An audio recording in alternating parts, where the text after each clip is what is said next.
Felisberto Hernández. El balcón.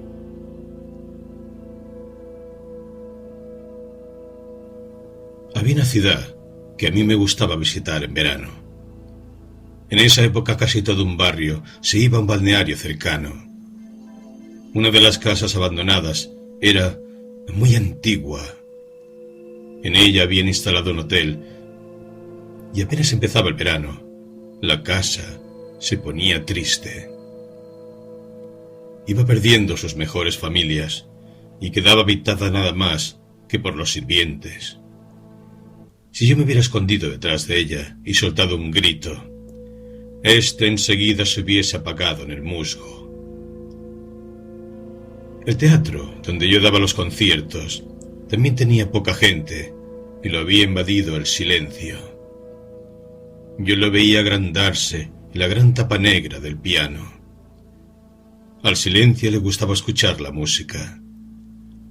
Oía hasta la última resonancia y después se quedaba pensando en lo que había escuchado. Sus opiniones tardaban, pero cuando el silencio ya era de confianza, intervenía en la música. Pasaba entre los sonidos como un gato con su gran cola negra y los dejaba llenos de intenciones. Al final de uno de esos conciertos, vino a saludarme un anciano tímido. Debajo de sus ojos azules se veía la carne viva y enrojecida de sus párpados caídos. El labio inferior, muy grande y parecido a la baranda de un palco, daba vuelta alrededor de su boca entreabierta. De allí salía una voz apagada y palabras lentas. Además, las iba separando con el aire quejoso de la respiración. Después de un largo intervalo me dijo: «Yo lamento que mi hija no pueda escuchar su música».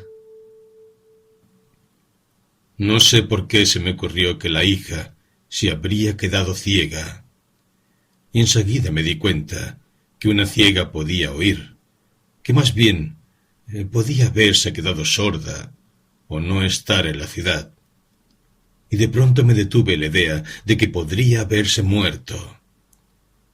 Sin embargo, aquella noche yo era feliz. En aquella ciudad todas las cosas eran lentas. Sin ruido yo iba atravesando con el anciano penumbras de reflejos verdosos. De pronto me incliné hacia él, como en el instante en que debía cuidar de algo muy delicado, y se me ocurrió preguntarle: «¿Su hija no puede venir?»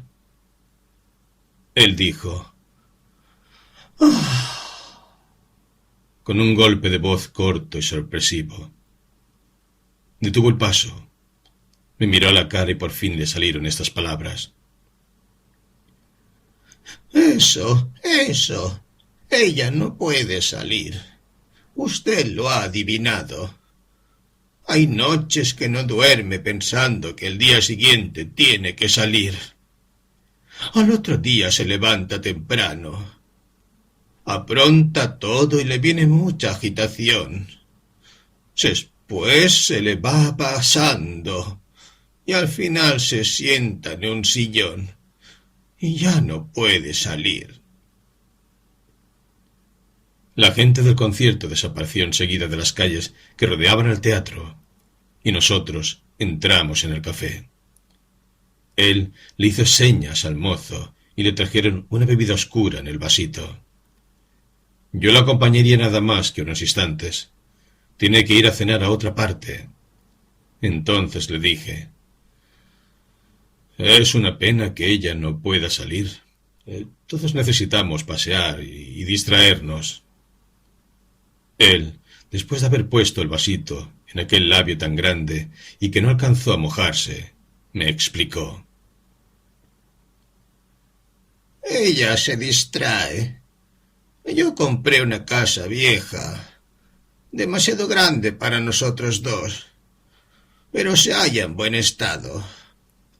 Tiene un jardín con una fuente, y la pieza de ella tiene, en una esquina, una puerta que da sobre un balcón de invierno, y ese balcón da a la calle.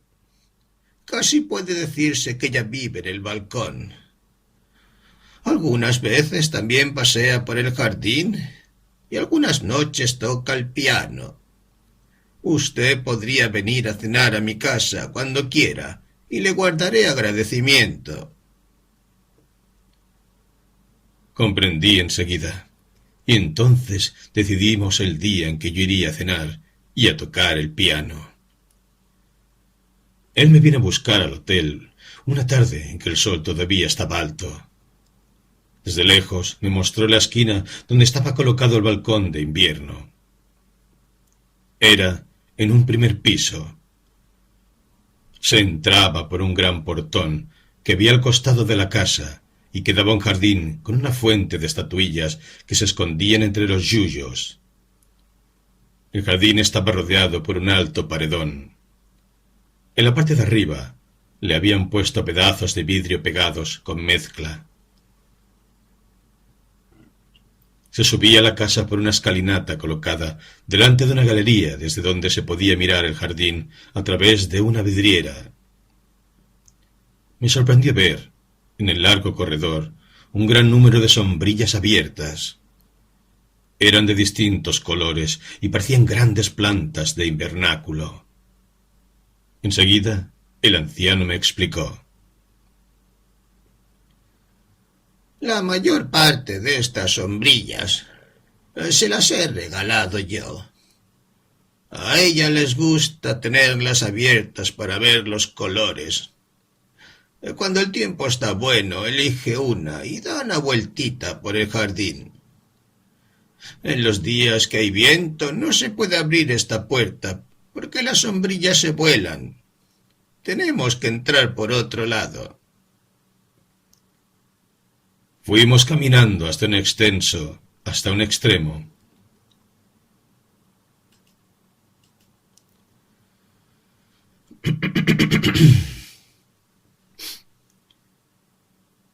Fuimos caminando hasta un extremo del corredor, por un techo que había entre la pared y las sombrillas. Llegamos a una puerta. El anciano tamborileó con los dedos en el vidrio, y adentro respondía una voz apagada. El anciano me hizo entrar, y enseguida vi a su hija de pie, en medio del balcón de invierno, frente a nosotros y de espaldas a vidrios de colores. Solo cuando nosotros habíamos cruzado la mitad del salón, ella salió de su balcón y nos vino a alcanzar. Desde lejos ya venía levantando la mano y diciendo palabras de agradecimiento por mi visita. Contra la pared que recibía menos luz, había recostado un pequeño piano abierto. Su gran sonrisa amarillenta parecía ingenua. Ella se disculpó por el hecho de no poder salir, y señalando el balcón vacío dijo: «Él es mi único amigo». Yo señalé el piano y le pregunté: «¿Y ese inocente no es amigo suyo también?» Nos estábamos sentando en sillas que había a los pies de ella. Tuve tiempo de ver muchos cuadritos de flores pintadas colocadas todos a la misma altura y alrededor de las 4 paredes como si formaran un friso. Ella había dejado abandonada en medio de su cara una sonrisa tan inocente como la del piano, pero su cabello rubio y desteñido y su cuerpo delgado también parecían haber sido abandonados desde mucho tiempo. Ya empezaba a explicar por qué el piano no era tan amigo suyo como el balcón, cuando el anciano salió casi en puntas de pie. Ella siguió diciendo: «El piano era un gran amigo de mi madre».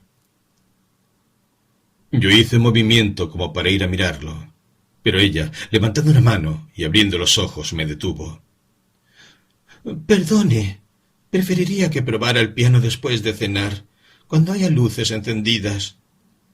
Me acostumbré desde muy niña a oír el piano, nada más que por la noche.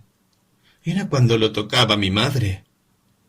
Ella encendía las 4 velas de los candelabros y tocaba notas tan lentas y tan separadas en el silencio, como si también fuera encendiendo, uno por uno, los sonidos. Después se levantó y pidiéndome permiso se fue al balcón. Al llegar a él le puso los brazos desnudos en los vidrios como si los recostara sobre el pecho de otra persona. Pero enseguida volvió y me dijo: Cuando veo pasar varias veces a un hombre por el vidrio rojo, casi siempre resulta que él es violento, de mal carácter. No pude dejar de preguntarle: ¿y yo? ¿En qué vidrio caí? En el verde.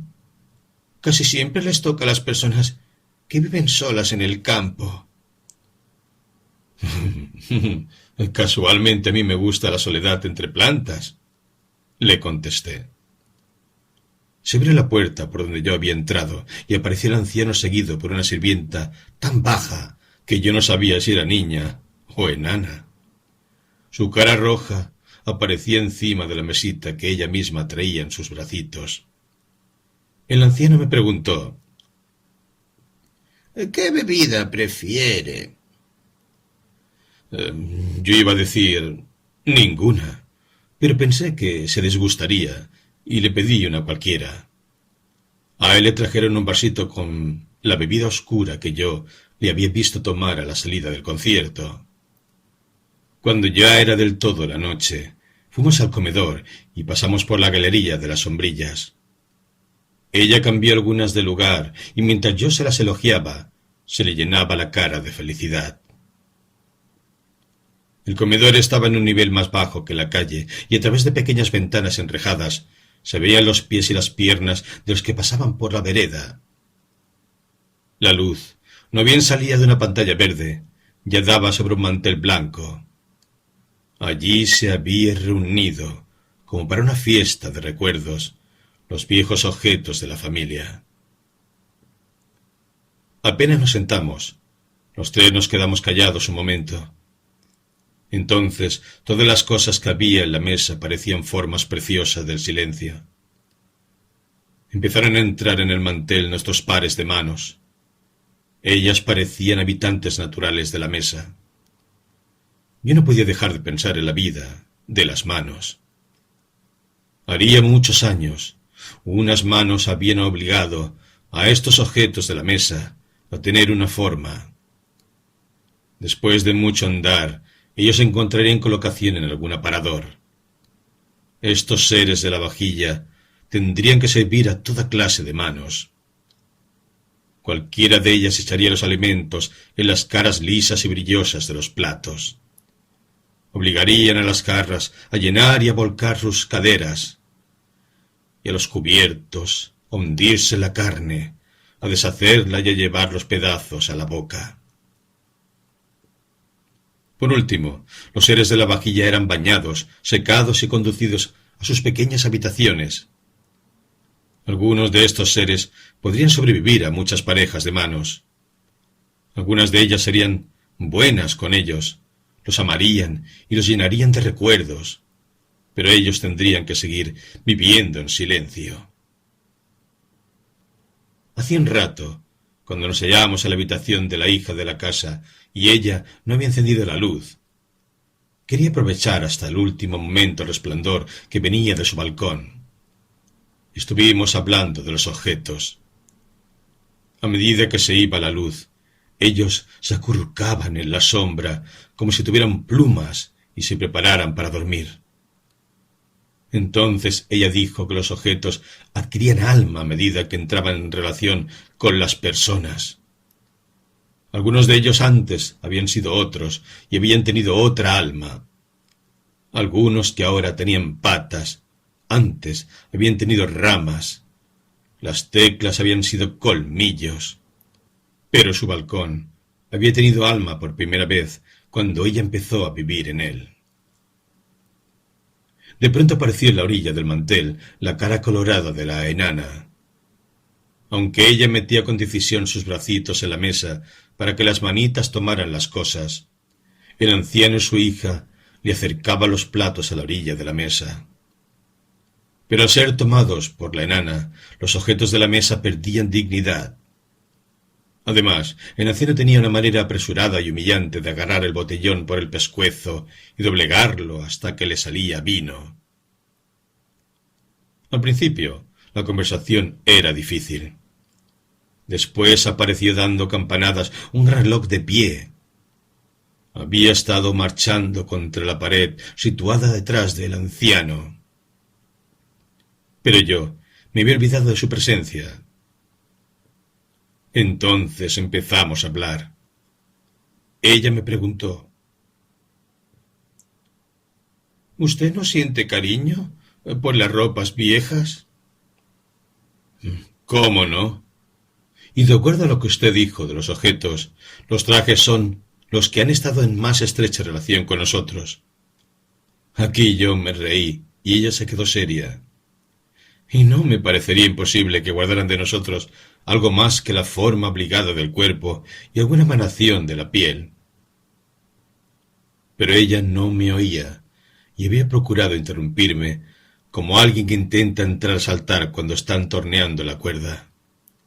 Sin duda, me había hecho la pregunta pensando en lo que respondería ella. Por fin dijo: Yo compongo mis poesías después de estar acostada. Ya, en la tarde, había hecho alusión a esas poesías. Y tengo un camisón blanco que me acompaña desde mis primeros poemas. Algunas noches de verano voy con él al balcón. El año pasado le dediqué una poesía. Había dejado de comer y no se le importaba que la enana metiera los bracitos en la mesa. Abrió los ojos como ante una visión y empezó a recitar: A mi camisón blanco. Yo endurecía todo el cuerpo y al mismo tiempo atendía a las manos de la enana. Sus deditos, muy sólidos, iban arrollados hasta los objetos y sólo a último momento se abrían para tomarlos.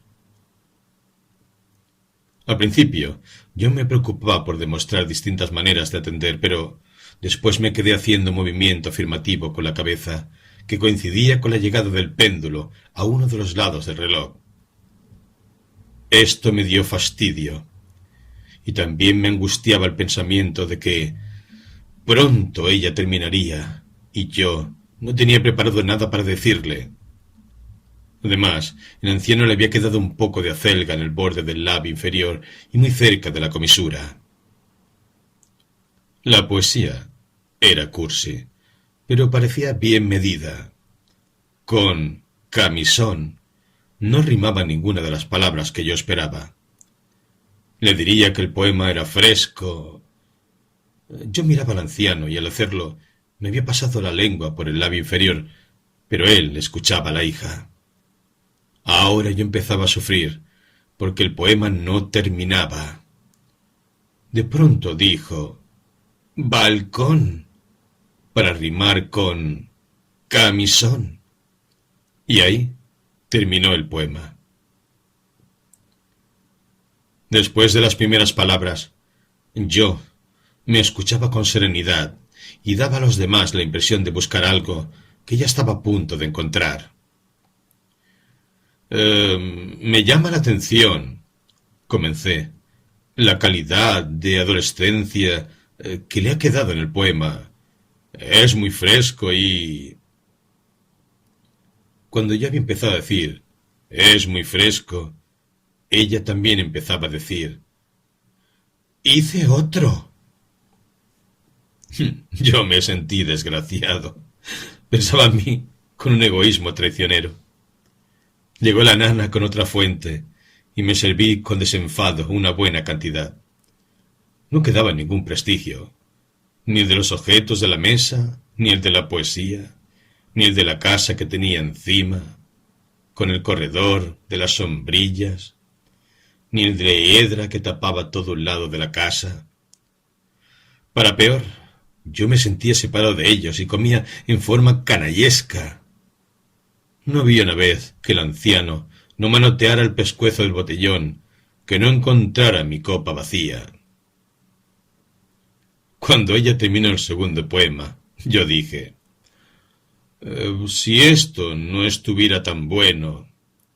Yo señalaba el plato. Le pediría que me dijera otro.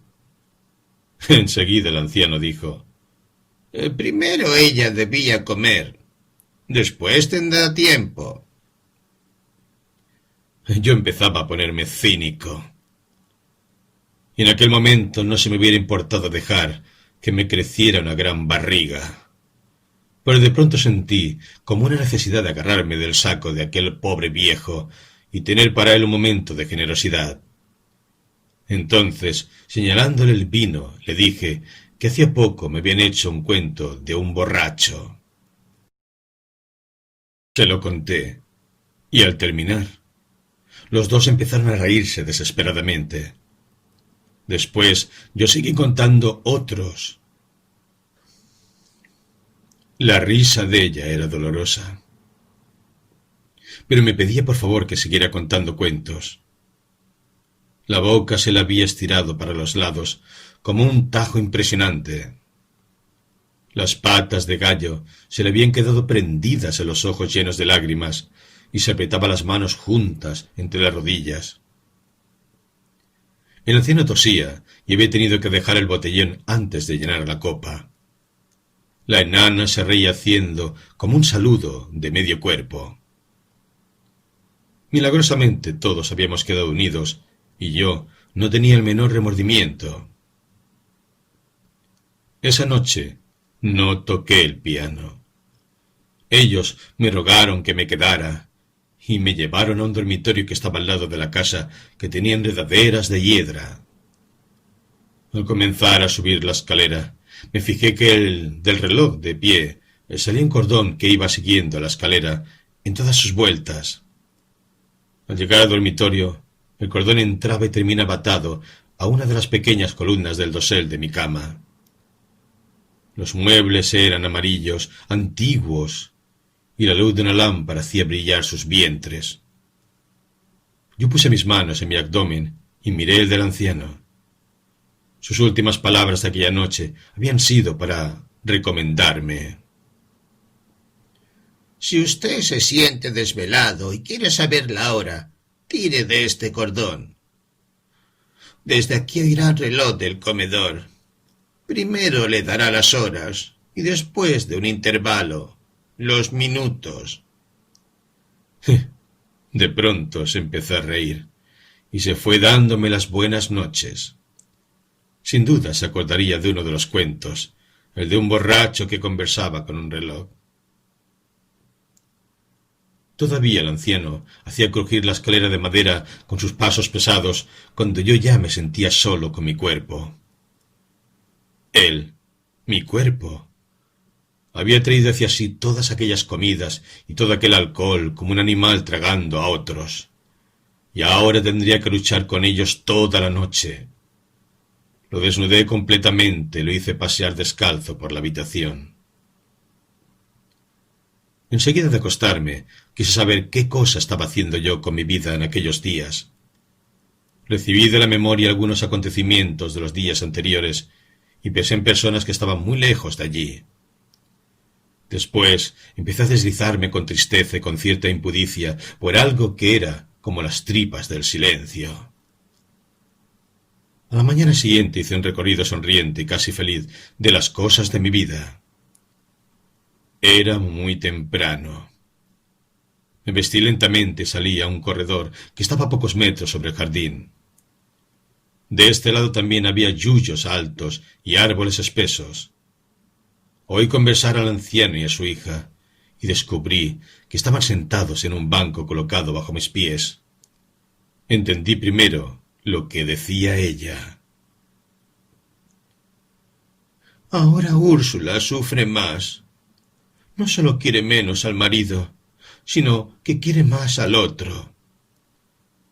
El anciano preguntó: ¿Y no puede divorciarse?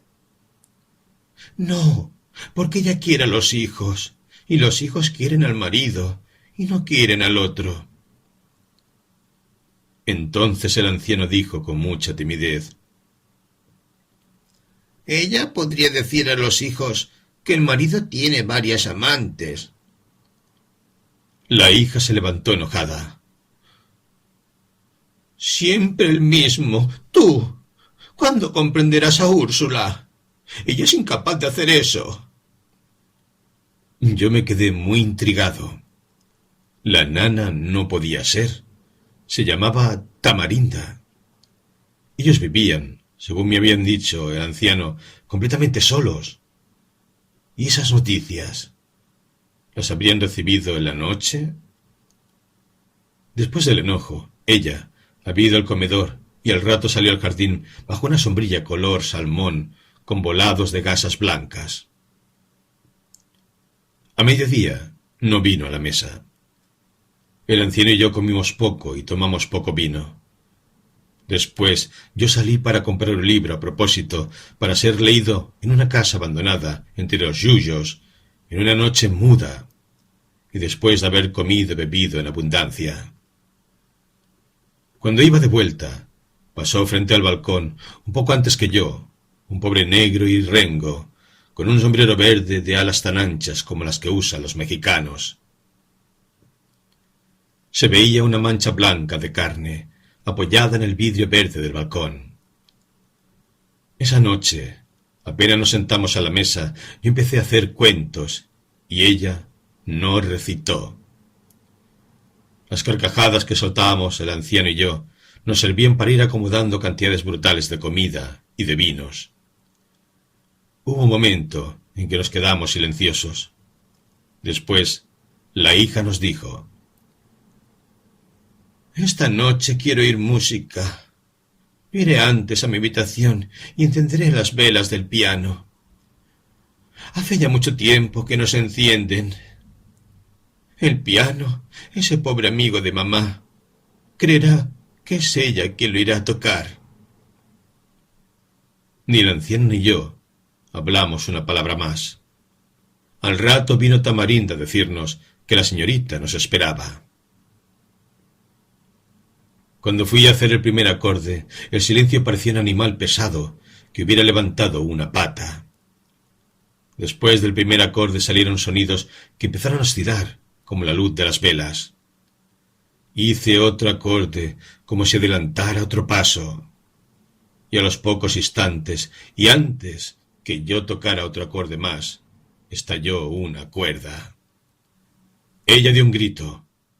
El anciano y yo nos paramos.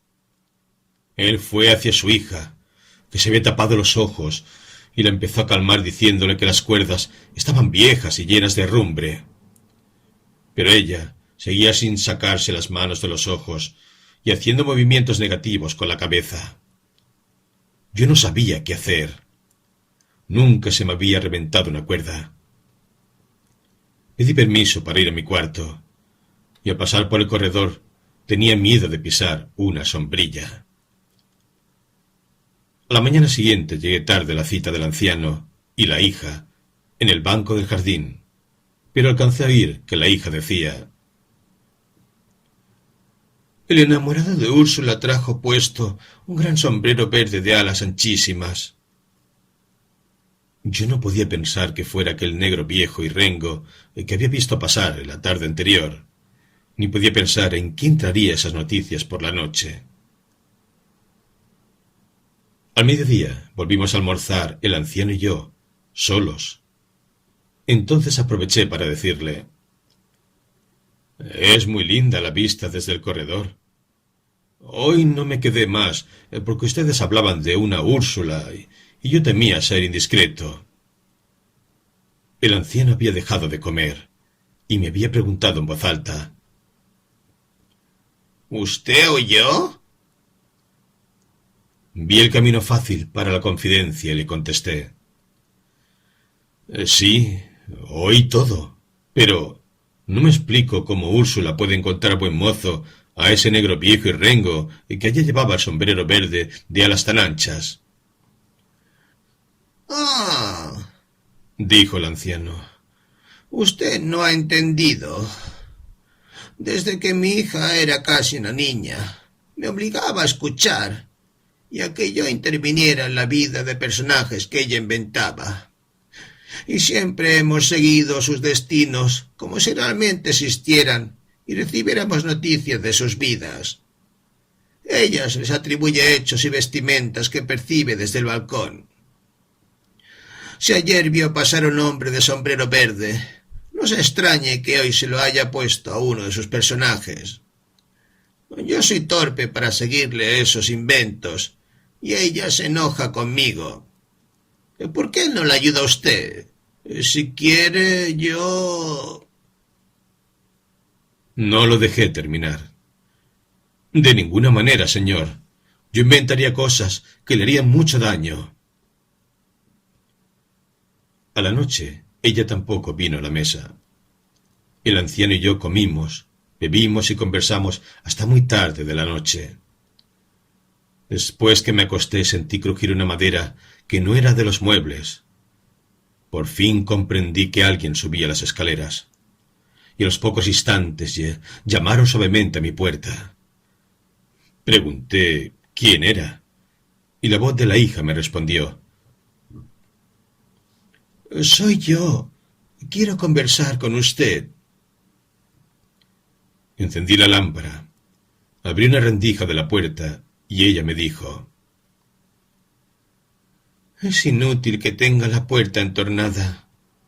Yo veo por la rendija del espejo, y el espejo lo refleja a usted desnudito detrás de la puerta. Cerré enseguida y le dije que esperara. Cuando le indiqué que podía entrar, abrió la puerta de entrada y se dirigió a otra que había en mi habitación y que yo nunca pude abrir. Ella la abrió con la mayor facilidad y entró a tientas en la oscuridad de otra habitación que yo no conocía. Al momento salí de allí con una silla que colocó al lado de mi cama. Se abrió una capa azul que traía puesta y sacó un cuaderno de versos. Mientras ella leía, yo hacía un esfuerzo inmenso para no dormirme. Quería levantar los párpados y no podía. En vez, daba vuelta para arriba los ojos y debía parecer un moribundo. De pronto ella dio un grito, como cuando se reventó la cuerda del piano, y yo salté de la cama. En medio del piso había una araña grandísima. En el momento que yo la vi, ya no caminaba. Había crispado 3 de sus patas peludas, como si fuera a saltar. Después yo le tiré los zapatos sin poder acertarle. Me levanté, pero ella me dijo que no me acercara, que esa araña saltaba. Yo tomé la lámpara, fui dando la vuelta a la habitación cerca de las paredes hasta llegar al lavatorio, y desde allí le tiré con el jabón, con la tapa de la jabonera, con el cepillo, y solo acerté cuando le tiré con la jabonera. La araña arrolló las patas y quedó hecha un pequeño ovillo de lana oscura. La hija del anciano me pidió que no le dijera nada al padre porque él se oponía a que ella trabajara o leyera hasta tan tarde. Después que ella se fue, reventé la araña con el taco del zapato y me acosté sin apagar la luz. Cuando estaba por dormirme, arrollé sin querer los dedos de los pies. Esto me hizo pensar en que la araña estaba allí y volví a dar un salto. A la mañana siguiente vino el anciano a pedirme disculpas por la araña. Su hija se lo había contado todo. Yo le dije al anciano que nada de aquello tenía la menor importancia, y para cambiar la conversación le hablé de un concierto que pensaba dar por esos días en una localidad vecina. Él creyó que eso era un pretexto para irme, y tuve que prometerle volver después del concierto. Cuando me fui, no pude evitar que la hija me besara una mano. Yo no sabía qué hacer. El anciano y yo nos abrazamos, y de pronto sentí que él me besaba cerca de una oreja. No alcancé a dar el concierto. Recibí a los pocos días un llamado telefónico del anciano. Después de las primeras palabras me dijo: «Es necesaria su presencia aquí». ¿Ha ocurrido algo grave? Puede decirse que una verdadera desgracia. ¿A su hija? No, ¿A Tamarinda? tampoco. No se lo puedo decir ahora. Si puede postergar el concierto, venga en el tren de las 4 y nos encontraremos en el café del teatro. Pero, ¿su hija está bien? Está en la cama. No tiene nada, pero no quiere levantarse ni ver la luz del día. Vive nada más que con la luz artificial. Y ha mandado cerrar todas las sombrillas. Bueno, hasta luego. En el café del teatro había mucho barullo y fuimos a otro lado. El anciano estaba deprimido, pero tomó enseguida las esperanzas que yo le tendía. Le trajeron la bebida oscura en el vasito y me dijo: Anteayer había tormenta, y a la tardecita nosotros estábamos en el comedor. Sentimos un estruendo, y enseguida nos dimos cuenta que no era la tormenta. Mi hija corrió para su cuarto y yo fui detrás. Cuando yo llegué, ella ya había abierto las puertas que dan al balcón, y se había encontrado nada más que con el cielo y la luz de la tormenta. Se tapó los ojos y se desvaneció. ¿Así que le hizo mal esa luz? Pero, mi amigo, usted no ha entendido. ¿Qué? Hemos perdido el balcón. El balcón se cayó. Aquella no era la luz del balcón. Pero, ¿un balcón? Más bien me callé la boca. Él me encargó que no le dijera a la hija ni una palabra del balcón. ¿Y yo qué haría? El pobre anciano tenía confianza en mí. Pensé las orgías que vivimos juntos.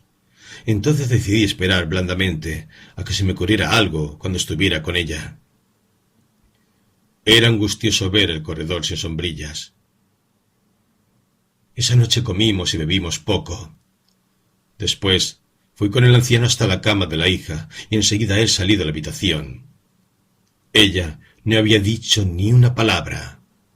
Pero apenas se fue, el anciano miró hacia la puerta que daba al vacío y me dijo: ¿Vio cómo se nos fue?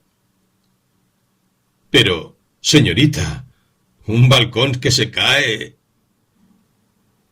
Él no se cayó, él se tiró. Bueno, pero... No solo yo lo quería a él, yo estoy segura de que él también me quería a mí. Él me lo había demostrado.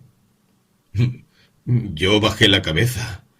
Me sentía complicado en un acto de responsabilidad para el cual no estaba preparado. Ella había empezado a volcarme su alma, y yo no sabía cómo recibirla ni qué hacer con ella. Ahora la pobre muchacha estaba diciendo: Yo tuve la culpa de todo.